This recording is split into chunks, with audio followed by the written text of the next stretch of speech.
It was a chilly autumn afternoon when the young soldier's voice echoed at the front gate of Fort Liberty. "Ma'am, civilians are not permitted to walk around wearing combat uniforms." The young private's voice trembled slightly, the nervousness of a new recruit evident in his tone. General Jessica Collins halted her steps calmly. As though this was not the first time she'd encountered such a situation, she turned with a gentle smile.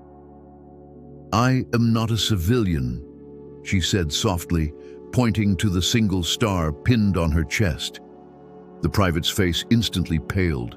He snapped to attention as if jolted by electricity and raised his voice. I apologize, General."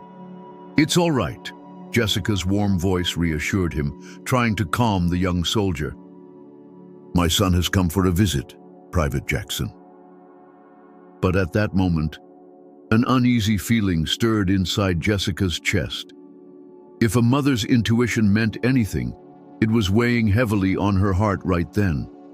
Inside the base, families were walking through the corridors, each carrying their own anticipation and longing. Jessica quietly ascended the stairs among them, but with each step, her feet grew heavier. Over her 20-year military career, she had weathered countless crises and challenges. She had endured the cold stares directed at her for being a woman in uniform and had fought relentlessly for recognition through competence alone, yet never before had her heart pounded like this. Standing before the visiting room, Jessica closed her eyes briefly, inhaled deeply, and exhaled slowly before cautiously opening the door. "Ethan," she called softly. At the sound of his name, time seemed to freeze. A soldier sat in the corner of the visiting room at a small table, head bowed so deeply that his face was hidden. Still, it was remarkable how instantly she recognized him. A mother could pick out her child among thousands, but was this really her son? The deep shadow on his left cheek, the swelling around his right eye, and the taped wounds that couldn't fully conceal his injuries told a different story. Even his normally tidy uniform looked disheveled. Jessica's knees weakened, her breathing grew labored, and emotions surged uncontrollably inside her. She couldn't even tell whether it was anger, sorrow, or guilt. In a trembling voice, she called again, "Ethan!" Her son slowly raised his head. In that instant, Jessica felt utterly powerless. Her rank, her authority, none of it mattered. Before her injured son, she was simply a mother. "Mom!" Ethan's voice was faint, like it might vanish with the slightest breeze. In it, all the pain he had carried alone was contained. Jessica quickly sat across from him, carefully scanning his face as though afraid he might shatter. "Ethan, what happened?" she asked gently. At her question, tears began streaming down Ethan's cheeks, breaking the dam that had held his suffering. Where had all this pain begun? To understand that, they would have to go back 2 months. It was 2 months earlier, just a few days before Ethan was to report for duty. Sitting side by side on the living room sofa, Jessica carefully broached the subject she had been contemplating. A heavy silence filled the space between mother and son. Ethan's eyes brightened slightly at his mother's unusually serious expression. "What is it, Mom?" he asked. "I need to ask something of you regarding the base you'll be assigned to," Jessica began, her voice steady but cautious. "Please, while you're there, observe your surroundings carefully. If anything unusual happens, I need you to document it." Her many years in the military had taught her one hard truth. The more perfect a unit appears on the surface, the more secrets may be hidden underneath. Unjust violence, hazing, bullying from senior soldiers, abuse by officers, anything out of line. But listen carefully, do not take unnecessary risks. I'm not asking you to intervene directly. If you witness something serious, simply preserve the evidence. Photos, notes, recordings. Your safety comes first. Ethan paused, understanding the weight of his mother's request. Mom, are you in any danger? Number, I just want you to observe, that's all. Though her voice remained steady, there was an undeniable urgency beneath her words. Evidence would be crucial if anything were to escalate later. I understand, Mom. Ethan nodded, sensing her trust and feeling the responsibility settle on his shoulders. I'll keep my eyes open. But please, promise me you'll stay safe too. Jessica smiled softly and squeezed his hands. And you promise me, if anything feels wrong, you call me immediately. No matter what happens, I'll protect you. A few days later, the day of enlistment arrived. Jessica hugged her son tightly one last time at the front gate of the base. Though the morning sun cast a warm glow, the farewell was bittersweet. Stay healthy. Call me if anything happens. Don't worry, Mom, I'll be fine. Ethan smiled brightly. Even then, he didn't fully understand just how much his mother's request would come to mean. As he turned to walk through the gates, Jessica called after him one last time. Ethan, remember, I love you. I love you too, Mom. Ethan waved and disappeared into the base. Jessica stood there watching until her son was completely out of sight. A lingering unease stayed with her, but she chose to trust her son. And it would be 2 months later that her instincts would be proven right. When Ethan first arrived at Fort Liberty, everything appeared perfect. Vast training fields, well-maintained buildings, and senior soldiers marching in flawless formation. His fellow recruits were friendly, and the squad leader seemed decent. Nothing felt out of place at first. Ethan remembered his mother's request. Even while adjusting to the new environment, he kept observing carefully. The first week passed uneventfully. Morning reveille, roll call, drills, meals, lights out. The seniors treated the recruits fairly, and the officers didn't seem abusive. Maybe Mom was worrying too much, Ethan thought to himself. But as time went on, cracks began to show. At first it was small things, senior soldiers assigning personal errands to juniors, asking them to grab snacks or pick up laundry from the PX. Nothing too serious. Still, Ethan quietly noted everything, just as his mother had asked.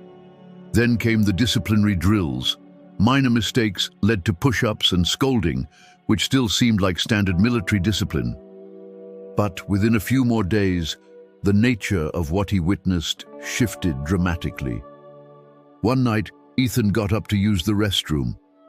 Walking down the dim hallway, he heard odd noises, shouting and the dull thud of repeated impacts. Quietly, he peeked through a cracked door. Inside, a senior soldier was forcing a recruit to kneel while slapping him across the face. The recruit remained silent, head bowed in submission. Straighten up from now on, got it? Yes, sir. Ethan's heart pounded. This was no longer ordinary discipline. This was something darker. The next day, Ethan cautiously approached the victim. Are you okay? The other soldier glanced at him warily. What are you talking about? Seeing the warning in his eyes, Ethan dropped the conversation. He realized no one was willing to speak about what was happening. From then on, Ethan's observations became even more careful, and what he saw grew worse. Every night, senior soldiers secretly summoned juniors for beatings and harassment. The officers turned a blind eye, pretending nothing was wrong. Ethan began quietly documenting everything on his phone, dates, times, and brief descriptions. But fear gnawed at him. What if someone noticed? And soon, someone did. One evening, his squad leader called him over. Hey, Private Walker, what have you been up to lately? Nothing, sir. If you're doing nothing, why are you always looking around? Ethan's heart raced. "I swear, sir, I haven't done anything." The squad leader's voice dropped, cold and threatening. "Be careful, Walker. Sticking your nose where it doesn't belong can get you into serious trouble." That night, Ethan couldn't sleep. The fear of being caught was now real, but he also felt he couldn't back down. A few nights later, Ethan witnessed something far worse. Around midnight, screams echoed from the restroom. Carefully, he crept toward the noise. Several senior soldiers surrounded another recruit, beating him mercilessly. "This guy's been reporting stuff. We're gonna break him completely." Hidden in the shadows, Ethan pulled out his phone and began recording. His hands trembled, making the video shaky, but the evidence was captured. Suddenly, a hand tapped his shoulder. "Hey, what are you doing?" Ethan spun around in shock. A senior soldier stood directly behind him. Nothing, sir." "Give me your phone." Reluctantly, Ethan handed it over. The soldier scrolled through, found the video, and deleted it immediately. "Who the hell do you think you are, Walker? Who sent you here?" From that moment, Ethan became a target. Suspicion spread rapidly. Though much of his earlier evidence had already been saved elsewhere, the pressure around him tightened. At first, it was cold stares and whispers. Senior soldiers who had once treated him civilly now spoke with sharp, hostile tones. "Hey, Walker, what are you up to today? You're acting funny." They constantly looked for reasons to reprimand him. A bed not perfectly made, a locker slightly disorganized. No matter how carefully Ethan followed the rules, they always found fault. "What is this guy hiding? Who's he working for?" Within a week, their suspicion hardened into certainty, and soon their actions escalated into violence. The first attack came under the flimsiest pretext. "Walker, that's a sloppy posture." "I'm sorry, sir." "Sorry doesn't cut it." A hard slap landed on Ethan's cheek. The burning pain radiated, but he kept his composure. "Straighten up from now on. Understood?" "Yes, sir." But that was only the beginning. The following day, another senior soldier pulled him aside. "What are you doing here, Walker?" "Nothing, sir." "Then why do you keep sneaking around?" This time, a fist smashed into Ethan's abdomen, knocking the wind from his lungs. He gasped but made no sound. The assaults became increasingly violent and frequent. Night after night, they summoned him to isolated locations, restrooms, storage rooms, dark hallways. Surrounded and beaten, they interrogated him again and again. "What's your game? Who sent you here?" But Ethan never spoke. He couldn't reveal his mother's involvement. Doing so would only make things worse. The physical beatings were only one side of the torment. The psychological abuse followed. "Walker, you don't belong here. Might as well do something that gets you discharged." Sleep deprivation became a common weapon. They woke him in the middle of the night, forcing him to mop floors, scrub bathrooms, and clean endlessly. Bruises and welts spread across his body. His wrist twisted painfully and swelled. His face bore the unmistakable signs of ongoing abuse, bruised, swollen, and cut. Yet, he endured. Whenever possible, he continued documenting his injuries, snapping secret photos, logging dates and times, recording audio whenever it was safe. Then came the worst night of all. "Walker, are you really not going to talk?" 5 senior soldiers surrounded him, their faces full of rage. "Just say it! Who sent you here?" He stayed silent. Fists rained down from every direction. Face, gut, back, legs. He collapsed onto the floor, but the kicks kept coming. "We need to break him, make him an example so others don't get any ideas."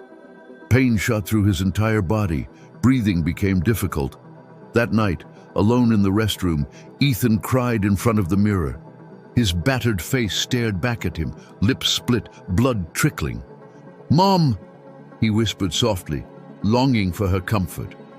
Soon after, the injuries were so severe, he was sent to the infirmary. "How did this happen?" the medic asked. "I fell during training," Ethan lied. He felt trapped, unable to speak the truth, believing that even if he did, nothing would change. Still, deep inside, he made a promise. He would hold on until visiting day and deliver the evidence to his mother. Every passing day became another painful test of his resolve. The countdown to visiting day became his only hope. Though he tried to conceal his wounds, many were impossible to hide. A fellow recruit asked with concern, "Are you okay? What if your mom sees you like this?" "I'll figure something out," Ethan replied, though his heart filled with anxiety. He feared how shocked his mother would be, yet at the same time, relief accompanied the thought of finally being able to tell her everything. As the day arrived, he made a decision. The moment he stepped into the visiting room, he would hand his mother all the evidence and tell her the full truth. When Ethan entered the visiting room and saw his mother for a brief moment, he noticed her expression harden. It was impossible to hide the damage now. A heavy silence filled the air as Jessica Collins stared at her son's battered face, momentarily unable to breathe. The dark bruise on his left cheek, the swollen right eye, the split lip. It was hard to reconcile this injured young man with the healthy, bright son she had sent off only 2 months earlier. Ethan kept his head lowered, unable to meet her eyes, filled with shame, not only for the condition he was in, but also for feeling as though he hadn't fully carried out his mother's request. "Ethan?" Jessica's voice trembled. Despite her strength as a high-ranking officer, in front of her wounded child, she was simply a helpless mother. "What happened?" she pleaded. The emotions Ethan had buried for weeks surged forward. "Mom."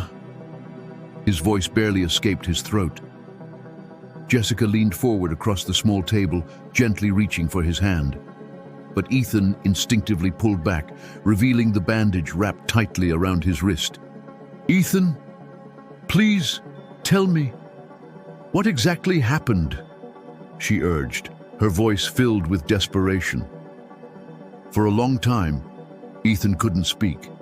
He didn't know where to start or how to explain everything, and more than anything, he didn't want to disappoint her. "The task you gave me," he finally began, his voice quivering. "I didn't handle it well." "What do you mean?" Jessica asked softly. "How did you fail?" "You told me to observe, to gather evidence." With shaking hands, Ethan pulled a small envelope from his pocket and placed it on the table. At first, everything seemed fine. No one suspected anything, and I carefully observed everything.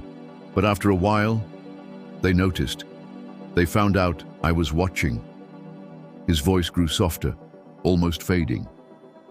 "After that, I became the target. I wasn't the observer anymore. I was the one being punished." Jessica's eyes welled with tears as her son spoke. "They called me out at night. They beat me, over and over. They kept asking who sent me, what I was doing, but I couldn't say anything. I couldn't mention you, Mom."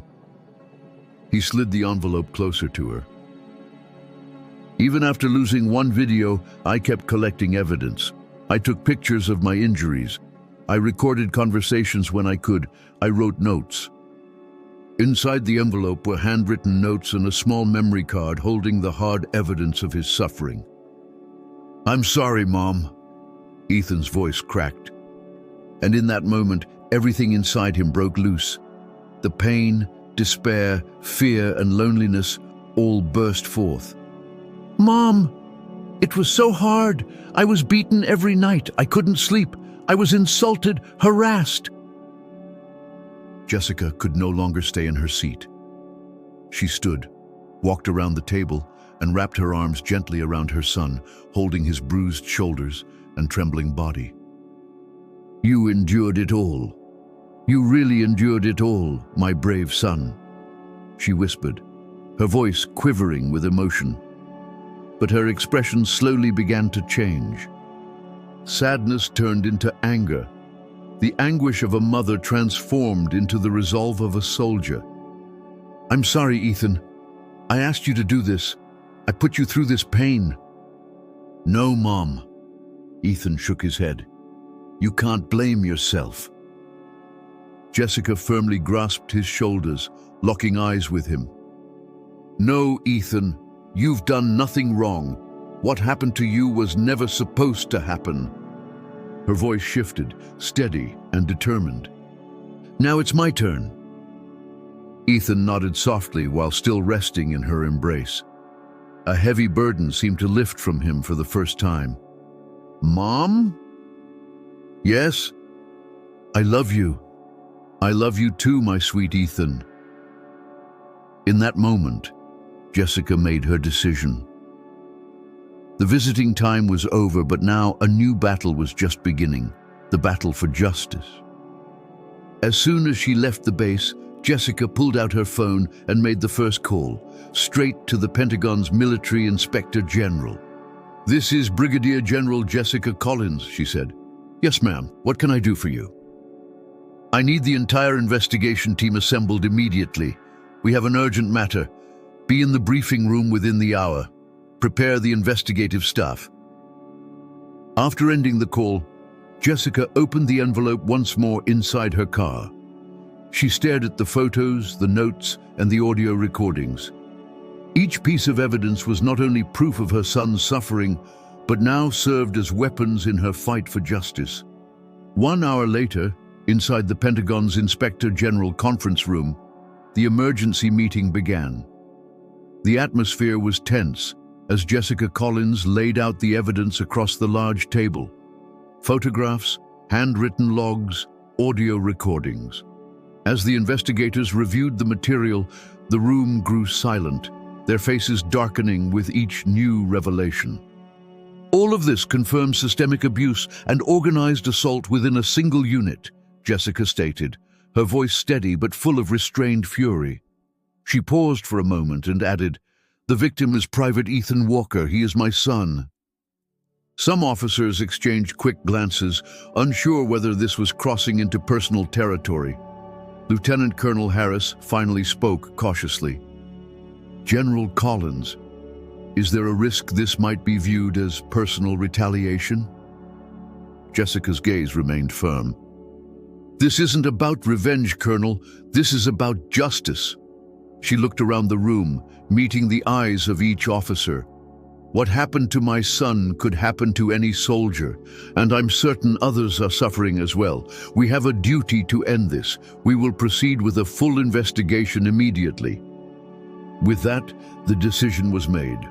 We deploy at 0500 hours tomorrow morning, she ordered. Every soldier involved will be summoned. We will interview everyone in that unit. At dawn, the Special Investigative Team arrived at Fort Liberty. The entire base was thrown into a state of shock. A full-blown Pentagon Inspector General inspection team arriving unannounced at one of the military's so-called model units was almost unheard of. The base commander rushed out, visibly alarmed. General Collins, may I ask what this is about? This is a formal investigation into systemic abuse and criminal assault occurring within your unit, she replied, cold and direct. We'll fully cooperate. I'll have the soldiers assembled at once. One by one, the senior soldiers who had targeted Ethan were called in. Fear and confusion were written across their faces. I didn't do anything. It was just discipline. This happens to everyone. One of them insisted desperately. Another tried, we were just training him, ma'am. He was acting suspicious. But their excuses collapsed under the weight of the evidence. The recordings captured their own voices. The photographs displayed the brutality in undeniable detail. The investigators methodically interviewed every soldier on base, uncovering what Jessica had suspected all along. Several other privates finally spoke up, many breaking down into tears as they confessed. I was beaten too. I was scared to say anything. We were all scared. More and more testimonies followed. We all knew, but nobody could say anything. Piece by piece, the full extent of the abuse came to light. For years, senior soldiers had systematically tormented new recruits under the guise of discipline. Officers, too, had turned a blind eye, either ignoring the problem or quietly condoning it. Within a week, the investigation was complete. Every perpetrator was arrested or dishonorably discharged. The officers who had allowed the abuse to continue, including the base commander, were relieved of their duties. Sweeping reforms were immediately implemented throughout Fort Liberty. The media quickly caught wind of the scandal. Headlines across the country reported on the military's long-standing problem with hazing and abuse, and how the courage of one soldier and his mother had sparked a reckoning. A turning point in military culture, some headlines called it, a general's fight for justice. But for Jessica Collins, the public attention didn't matter. What mattered was that her son was finally safe, and that no soldier would have to endure what Ethan had suffered. A month later, Jessica returned to Fort Liberty, this time not for an investigation, but to oversee the reforms being implemented. The newly assigned base commander walked her through the changes. General Collins, the entire atmosphere has shifted. We've instituted zero-tolerance policies for hazing and abuse. Recruits now feel safe speaking up. This culture of fear and silence, it's been broken. Jessica smiled slightly. She was proud, but her focus remained on seeing her son. When she finally met Ethan again, his appearance had completely transformed. The bruises had healed, his swelling was gone, and most importantly, his eyes held light again. "Mom, I'm really doing okay now," Ethan said with a genuine smile. "Everyone here is comfortable. The seniors have changed completely. It feels like a whole new unit." "That's good, son," Jessica replied, gently patting his shoulder. "Ethan, it was because you had the courage to speak up that this was all possible. You didn't just save yourself. You helped protect many others." Ethan looked at her, his voice full of admiration. "You made it happen, Mom." "No," she said softly.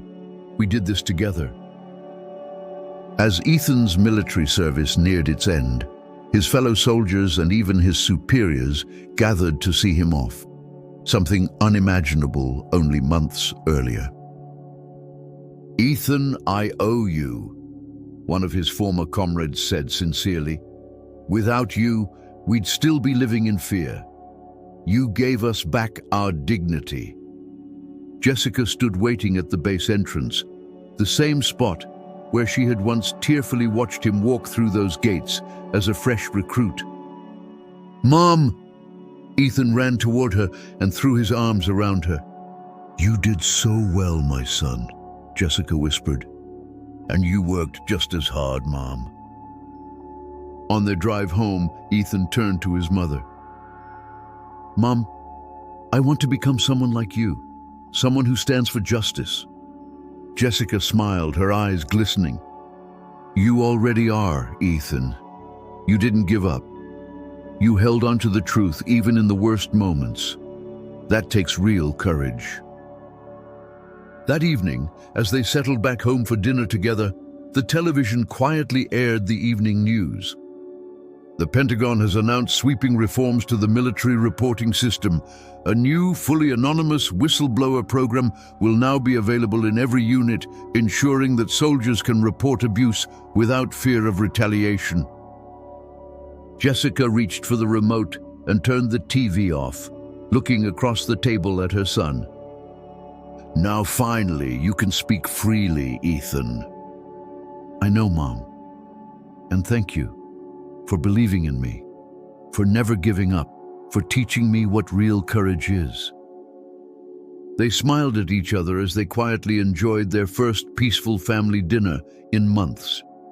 It was a simple moment, but both of them understood how precious such simplicity was and how sometimes It takes real courage to protect that ordinary, beautiful life. True courage begins with breaking the silence, and when that courage rises, it can change everything, as both Ethan Walker and Jessica Collins had proven.